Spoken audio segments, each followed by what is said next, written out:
क्या आपको पता है कंस्ट्रक्शन साइट पर हरे कपड़े का इस्तेमाल क्यों किया जाता है? जहाँ भी बिल्डिंग बननी शुरू होती है वहाँ कंस्ट्रक्शन साइट पर भारी मात्रा में धूल और बिल्डिंग में इस्तेमाल होने वाले सीमेंट उड़ते हैं। इसकी वजह से आसपास रहने वाले लोगों के लिए यह बहुत बड़ी मुसीबत हो जाती है। लोगों को परेशानियों का सामना नहीं करना पड़े, इसीलिए कपड़े का इस्तेमाल किया जाता है।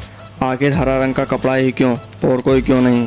तो इसका सीधा जवाब है कि हरा रंग का कपड़ा दूर से भी दिखाई देता है, साथ ही रात में ये थोड़ी सी रोशनी में रिफ्लेक्ट हो जाता है।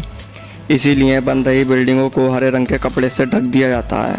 अगर आपको वीडियो पसंद आई तो वीडियो को लाइक करके चैनल को सब्सक्राइब करें।